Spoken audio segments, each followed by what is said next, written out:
The X Zone Radio Show with Rob McConnell is largely an opinion talk show. All opinions, comments, or statements of fact expressed by Rob McConnell's guests are strictly their own and are not to be construed as those of the X Zone Radio Show or endorsed in any manner by Rob McConnell, Relmar McConnell Media Company, the X Zone Broadcast Network, its affiliated networks, stations, employees, or advertisers.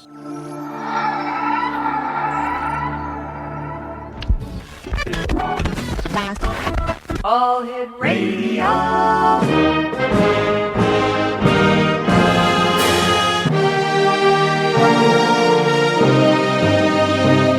Welcome to the X Zone, a place where fact is fiction and fiction is reality.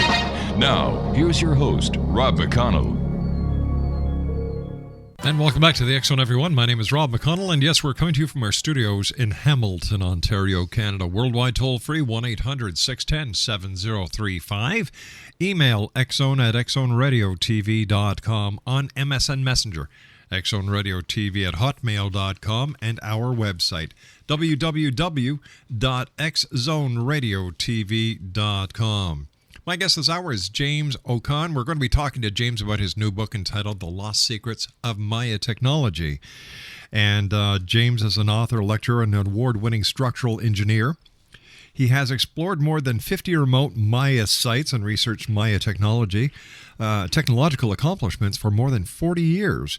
Combining his talents as a forensic engineer and an evidence gleaned from his archaeological investigation, James lifts the veil of mystery from the lost technology of the Maya. And James, welcome to the X Zone. How are you, sir? I'm doing right fine, thank you. Tell us a little bit about your interest in the Maya. The interest in the Maya grew out of my interest in history as a teenager, and grew into hobby. I'm going to take these step, and then an avocation when I spent time in Mexico in the 60s, almost a year, and visited Maya sites where I felt a kinship with the Maya engineers, and started considering how these incredibly bright people built their grand cities and built the infrastructure for these beautiful places. And it grew into a situation where I made some discoveries, pointed them out to archaeology. They said impossible. They couldn't have done it. They were Stone Age people. Well, that one way for the quest for the truth. And the culmination is the book. And the book is entitled Exonation, The Lost Secrets of Maya Technology. James' website is www.theoldexplorer.com, and his book is available on Amazon.com. James, why do you think so many people now are showing a sudden interest in the Mayan and the Maya technology as well as the Maya civilization? Do you think the hype around the end of the Mayan calendar, 2012, December 21st, 2012, has something to do with it? Yes, it does, and we have films. Indiana Jones' last movie was about the Maya, and we've had a tremendous increase, and not we, but Mexico has had a tremendous increase in tourism to Maya sites over the last 20 years, and it just keeps increasing. And I find it to be astounding that they expect 57 million people there this year, and I think that they usually get about 30, but this year is the big deal because, as you said, there's about a mutual hype around the December 21st date. All right, James, stand by. You and I have to take our first commercial break. We'll be back in 2 minutes. X Zone Nation, James O'Con is our special guest, and we're talking to James this hour about his book, The Lost Secrets of Maya Technology. Here's a couple of websites, www.theoldexplorer.com. That's www.theoldexplorer.com, and his book is available on Amazon.com. 1-800-610-7035, worldwide toll-free. Email xzone@xzoneradiotv.com. And don't forget, this coming May 25th to the 27th, I will be at the International Center, 6900 Airport Road in Mississauga, where the Body, Soul, Spirit Expo is going to be held. And it's going to be a great event. If you're in the Toronto area, please drop by and say hi. Now, for further information, www.bodysoulspiritexpo.com. This is the X Zone, a place where people dare to believe and dare to be heard. And James O'Connor and I will be back on the other side of this 2-minute commercial break to talk about his book, The Lost Secrets of Maya Technology. My name is Rob McConnell. This is the X Zone. Don't go away.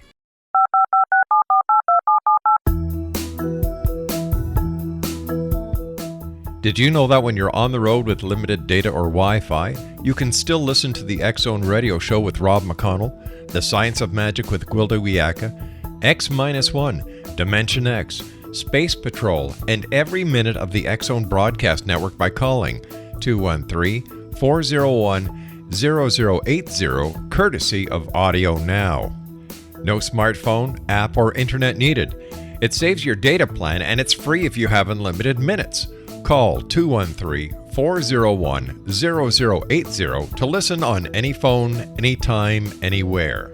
Remember 213-401-0080 for the best of the paranormal, parapsychology, and sci-fi radio programming anywhere, 24/7, 365. Hi everyone, Rob McConnell here, and I wanted to spend a moment on internet streaming. Everybody has heard about internet streaming, but not many know much about it. Did you know the internet streams just about everything? Movies, From new releases to old classics. TV shows, Almost every show, every episode, and much more. But the question has always been, how do you do it? Well now, thanks to the folks at 123 Ready TV, I have the answer for you. They have developed a simple program app, 123 Ready TV, that you install on your Windows PC, Android smartphone, or Android tablet that can have you streaming like a pro in less than 5 minutes. You truly won't believe how much is available or how easy it is to do until you try. And for a one-time cost of only $19.99, this product is a real winner. To learn more about 123 Ready TV, visit our website at www.xzbn.net. And welcome back, everyone.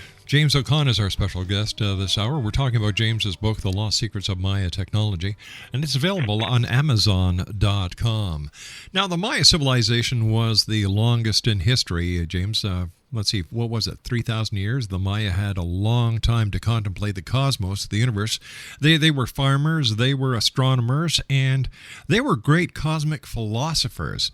Now, how did this assist them in developing their scientific civilization?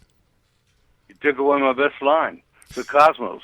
They developed their belief system in their fascination with time and space. And time and space to them was all contained in the cosmos. And in the nightly light show they had, through a transparent, clear sky, they saw the movement of planets, the rotation of our planet, the stars, and started studying them and being obsessed by them. Of course, as one generation passed to another, they had to start counting the cycles, the days and years between different periodicities of planets and stars and rotations. And that enabled them to start a writing and mathematical system that kept track of the time and named the stars and just wrote about the cosmos. This developed their astronomy, their mathematics, and their writing system, which was, by the way, one of the 5 original writing systems in the world.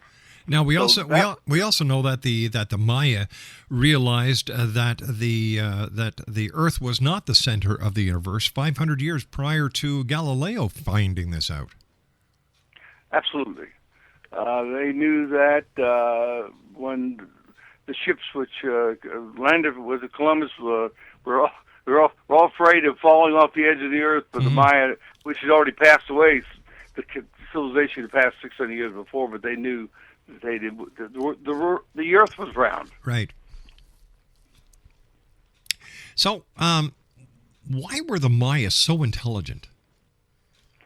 Well, I think they were just a cultural system that happened, and this is part of the Lux system, happened to study the stars and the movement, and that went into their counting and their writing, etc. that developed a hierarchy of people who could understand those scientific elements that they were developing, and they developed an intellectual class, an elite society, etc. And it developed, as all human societies do, into a class system where you had these really bright people that were selected, like NFL players or for guys for NASA. They all were headed in that direction all their life, and they developed a society that had an elite system that worked on the sciences. And out of this came their technology. They figured they needed some better place to work and live, so they built these cities that were, through their technology, made of cast-in-place concrete with tools that were harder than steel, and water management systems that saved them during the dry season, roads that cut all the way straight as an arrow, paved 30 feet wide right through the jungle from one city-state to another.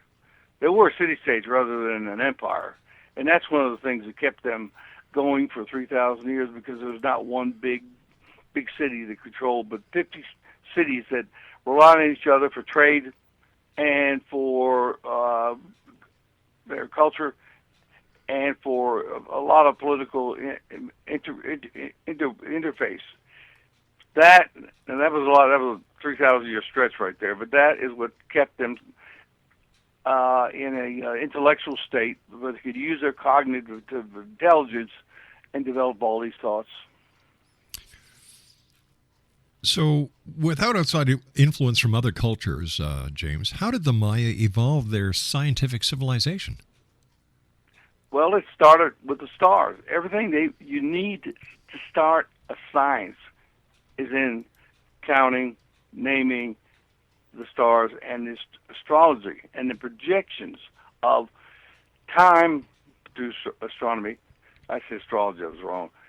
Backwards in time, and then picking a time and cycling them forward. They believed in linear time like we do, and cyclic time, when they would go back in time, select a date for a perfect future event, like a war, coronation, celebration, and cycle forward.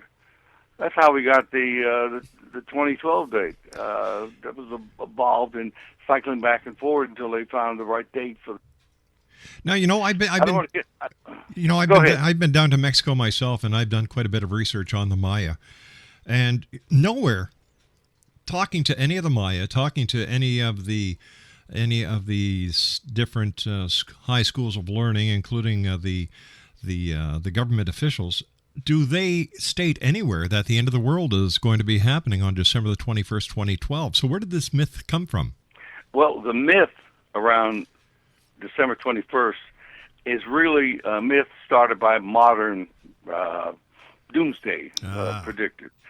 That is the end of this era of the Maya calendar. It's 13 Baktuns, which is it's 5,126 years and 123 days. Most people don't know that.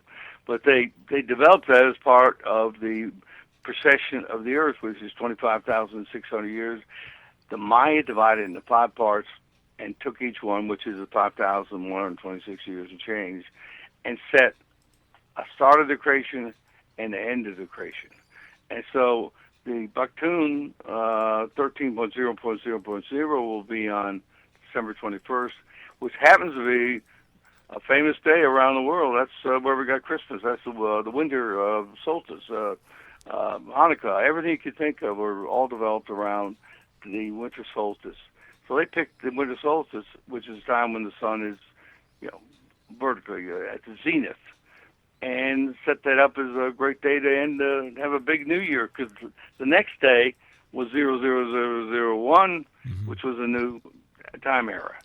That's the Maya look at it. Were they aware of, at the time, that this was also going to be the date of the galactic alignment?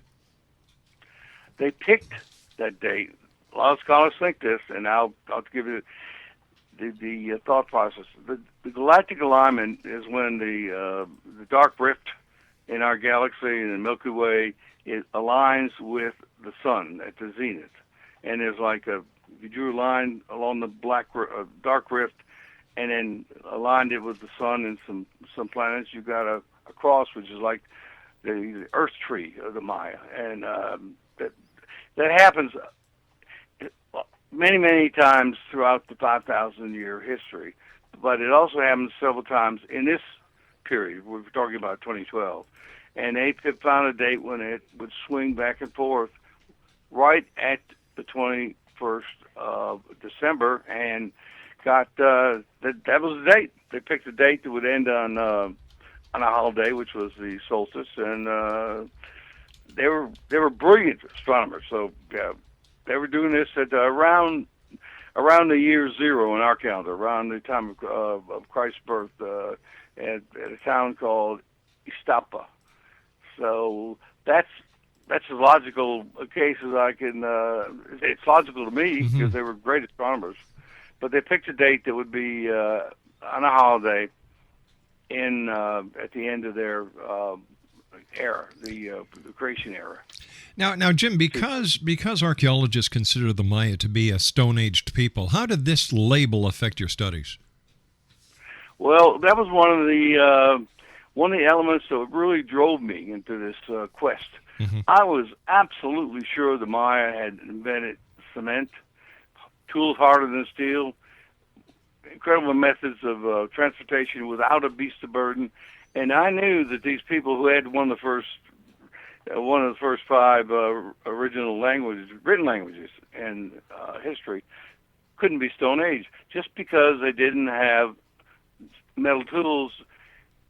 Although they could do amazing things and had amazing cities and unbelievable art and architecture, the archaeologists were falling back on the three-age system of stone and bronze and iron that was developed in the early 18th century in a museum in Denmark. And the Maya got nailed with this category because they were the last civilization to be discovered. It was 1839. Well, everybody knew they were there, but that was the first time that John Lloyd Stephens and Catherine Wood, who I know you wrote about, came into the area and viewed these cities and made drawings and wrote amazing descriptions and became, well, actually they changed the history of the world. They found there was another civilization that was encapsulated. When it failed in the 9th century, nobody ever reoccupied the cities. They were never invaded by other people, so they were like they're in a time capsule. And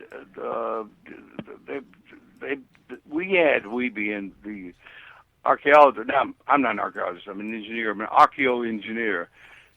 Could not find any metal tools. Okay, they found gold, which was traded from different areas, but there's no real metal and I'm talking about the hard metals, in the Maya zone. They had to go 1,500 miles away to find iron.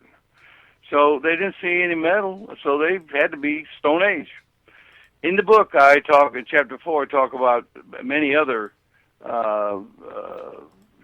descriptions of civilization which don't involve stone or metal tools, but have all the factors that the Maya developed, the cities, the languages, the writing, etc. And I'm on a campaign to get rid of that appendage or appellage, Stone Age. All right, stand by, Jim. You and I have to take our news break at the bottom of the hour. Exo Nation. James O'Conn is our special guest. James O'Conn. His website, www.theoldexplorer.com.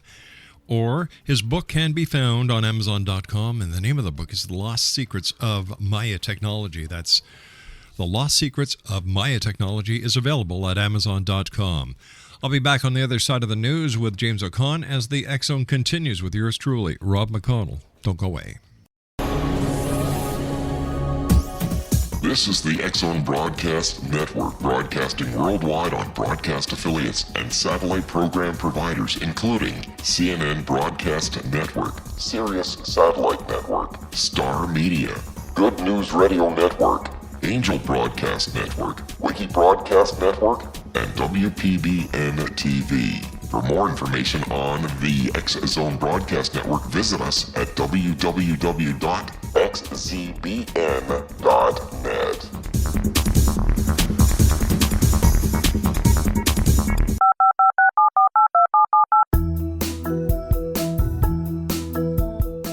Did you know that when you're on the road with limited data or Wi-Fi, you can still listen to the X-Zone Radio Show with Rob McConnell, The Science of Magic with Gwilda Wiyaka, X-1, Dimension X, Space Patrol, and every minute of the X-Zone Broadcast Network by calling 213-401-0080, courtesy of Audio Now.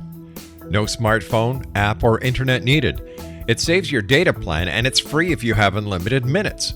Call 213-401-0080 to listen on any phone, anytime, anywhere. Remember 213-401-0080 for the best of the paranormal, parapsychology, and sci-fi radio programming anywhere, 24/7, 365.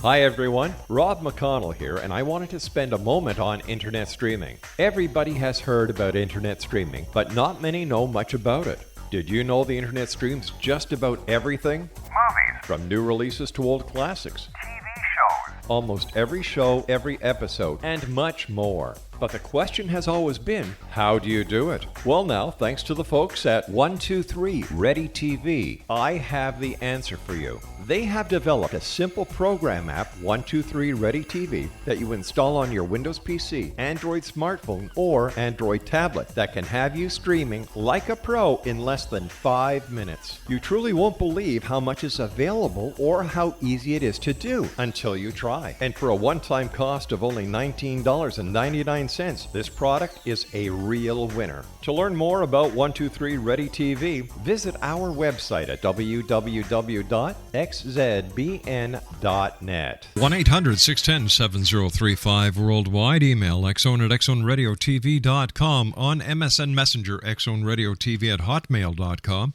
And our website, www.xzoneradiotv.com. And you can listen 724, 365 at www.xzbn.net/live HTM. My guest this hour, Exonation, is James A. O'Con, and we're talking about James's book, The Lost Secrets of Maya Technology. It's a great book. It's got fantastic photos in it. And James, what was your most startling find as an archaeoengineer investigating the Mayan civilization and Maya technology? I would place my number one discovery or forensic discovery on the fact that the Maya invented how to make or fabricate cement 300 years before Christ.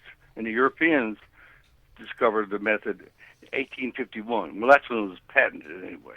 The Romans did use cement, but it was all natural cement that came from volcanic sources.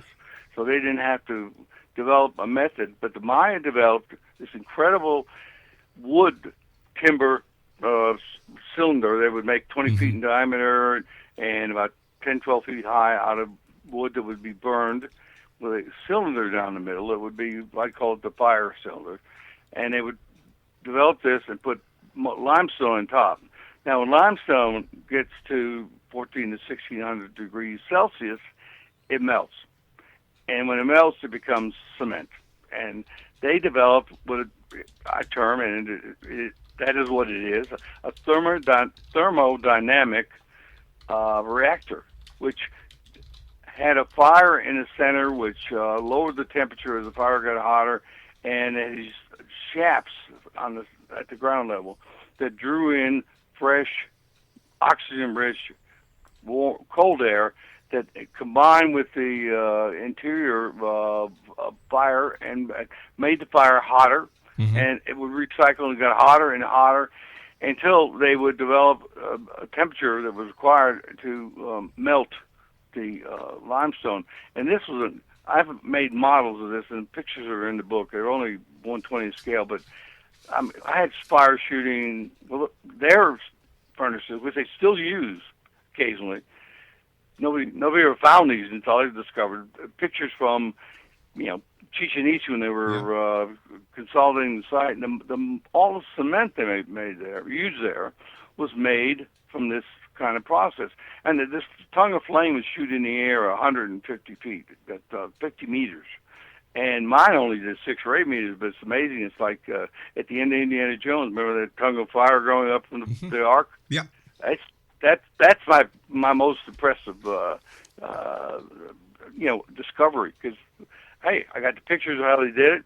I got the pictures of after the fire. They burned the fire for like 36 hours. It would last that long. They'd use green wood or wood that was been soaked in water, and develop a material that was cement. And in the book, I have tests. It was done by the University of Mexico. I lucked up upon some really great guys down there, some professors, and they ran tests on them, and it was like 97%. Wow. Similar to modern Portland cement.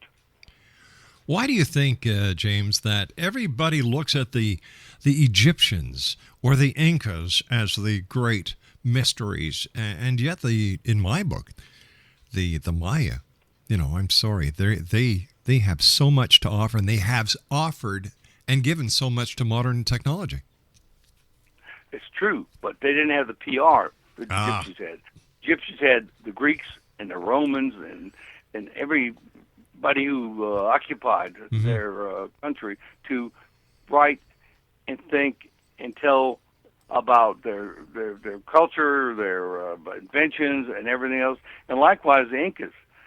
When the conquistadors hit the shores of America, the Maya had already been collapsed 600 years. So when the Pizarro came in and massacred all the Incas and stole all their gold, he had a bunch of guys with him that wrote the Chronicles of the King. They talked about everything, the building systems, the language, how they built bridges, how the Inca roads stretched 14,000 miles. It was unbelievable. They had PR. I mean, they had books. Thornton Wilder wrote The Bridge of San Luis Rey, right? And I have that in the book, too. I said, better PR than anybody in the Maya world ever had.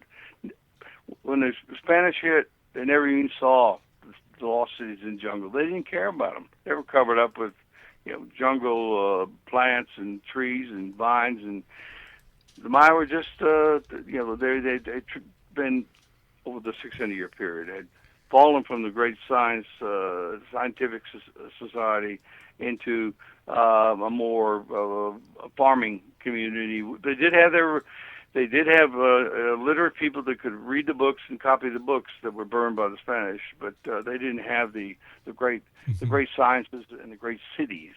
But that's history. They didn't have anybody write their history because the Spanish burned the books. Yeah, the Spanish weren't very nice to the Maya. There are stories that are in the Mayan history of the Spanish, as well as the Columbus explorers, abusing them to a point where the Mayas were taking their own lives and their lives of their children so that they wouldn't have to go through the torture that they were being subjected to. The Inquisition was tough on the Mayas. Yeah. And I'll just use that because everybody has heard of it, but it lasted for 600 years, and the goal of the priests, backed up by the army, was to convert the Maya and destroy their culture, their ancient culture. Yeah, it's like if it's not my way, it's no one's way. That's right. Either become Catholic or you're dead. You just went into the they had a test. If you really believed in, and they threw you in a pond, and if you floated, you believed. If you sank and drowned, then you were not a non-believer. One hell of a way to prove that you're a believer or non-believer, right? That's the PR. Yeah. They didn't have anybody writing about him until John Lloyd Stevens came along and wrote a book about his adventures, and that was a worldwide bestseller. Unbelievable. Tell me, what was the hardest part about writing your book? The hardest part you know what the hardest part was? And that's a good question. I knew it had to be about technology of the Maya, and I knew I wanted to get into the elements. My gods that I wrote about were thermodynamics, physics, chemistry, structural mechanics, and hydraulics. We all know these gods. We live with them every day. Your automobile engine is based on this. So I went in with that in mind, but I didn't want to write a strictly archaeological book that would be only for the ivory towers and the higher and dried systems. I wanted to write a book that was readable. So I interjected in the book, and I didn't know at the time, I injected anecdotes about being captured by Guatemalan guerrillas or slipping through Zapatista lines or, lots of stuff like that. And actually, some of the critics have said I didn't put enough in. That's the best part of the book. So I blended technology, Maya history, and I'm the first person I think that I read that in Chapter 3, I actually tried to figure out how the Maya became so smart. Like, first question you asked, 3,000 years, they had lots of time, and they had the cosmos as their model, and they came forward, and they had a tremendous, scientific civilization. So I had to combine these three things, something to keep people interested, the real truth, and I had to have pictures, photographs, and illustrations, which I did myself. Never do that. Never write a book where you're writing and drawing illustrations, and the text that had to be very readable because I wanted this to be a book for the people, not just somebody who's really, really deep into hieroglyphics or into some other.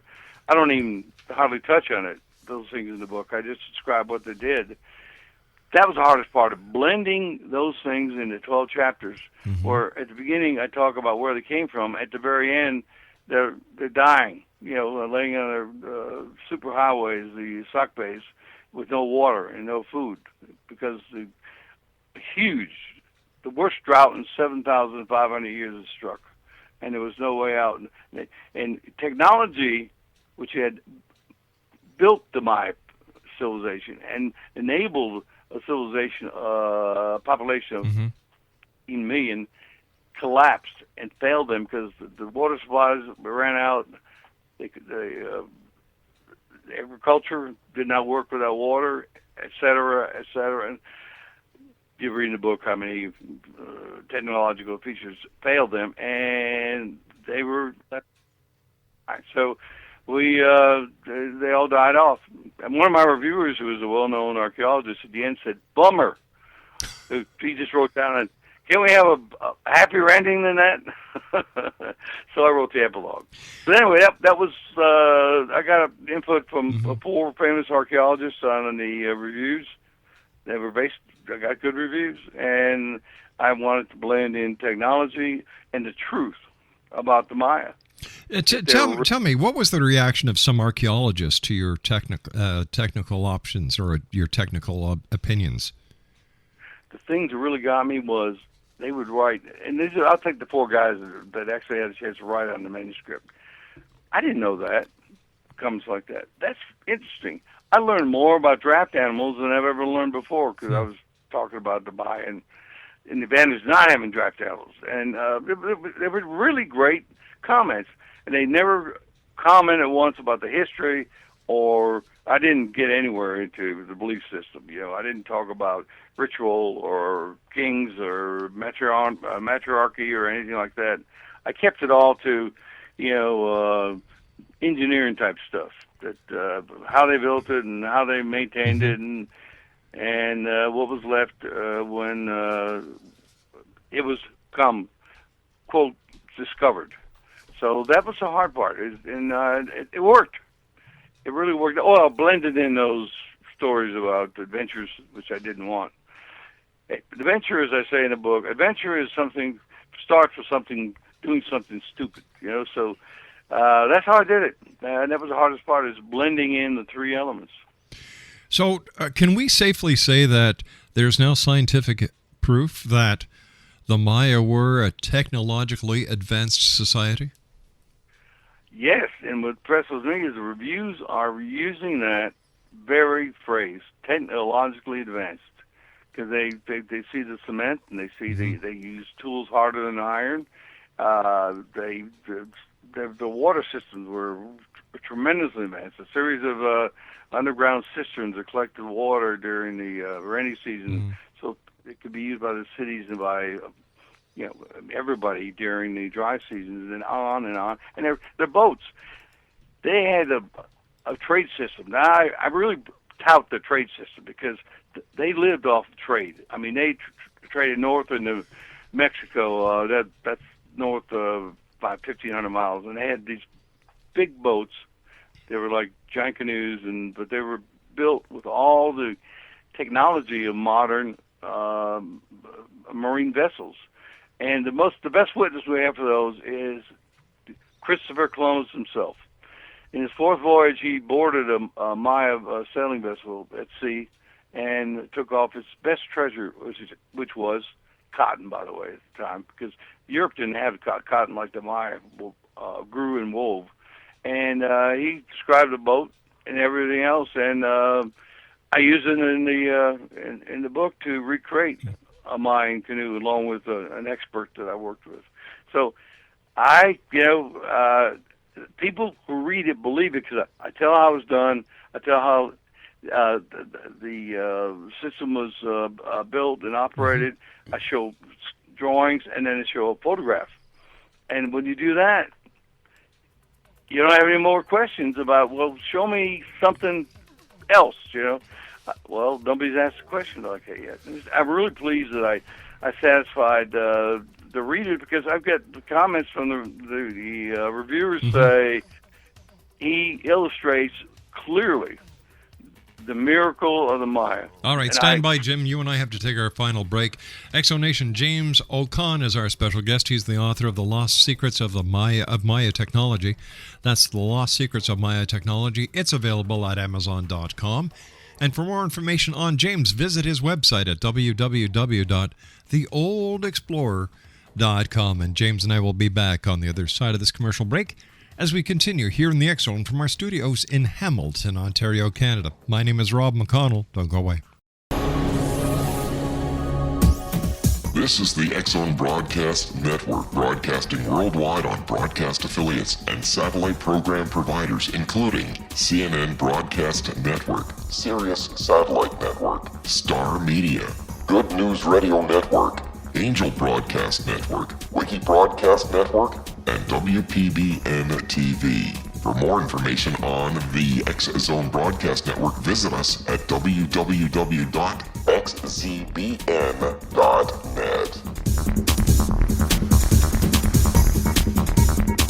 Welcome back, X Zone Nation. James O'Con is our special guest, and the name of his book is The Last Secrets of Maya Technology. It's available at Barnes & Noble, and if you'd like to get more information on James, his website is www.theoldexplorer.com. So tell me, James, what's the next step into the investigation into the secrets of the Maya? I think that's a good question. Since I finished the book a year ago, and it's taken a year to go through the publishing process and everything else. And my next, I think I'm going to go more into detail about the life of the Maya and how they lived. And I don't mean social life. I mean the day-by-day stuff about lighting systems and ventilation and some structures, some cities are built out of brick, etc. And I'd like to further pursue the navigation system, and which was incredible. It was based on the stars, and their lighthouse system, which traversed the coast, and of course they went all the way down to Antigua, which is like a 3,000-kilometer route. So I'm working on that very slowly because we just were released 2 weeks ago. So my time's been full.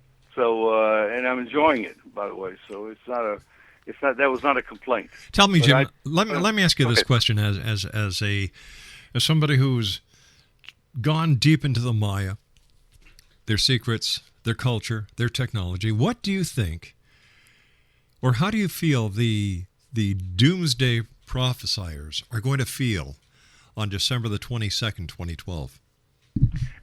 They're going to be few and far in between. Have you noticed it's dropping off? Yeah. I mean, the guys that are leading the thing, I could name some, are sort of like talking about it's not doomsday anymore. It's like the age of Aquarius, or it's a change in the in the style of life of Yep. the world. It's a new era, and it sounds more like the Flower Children of the '70s than it does, one of the.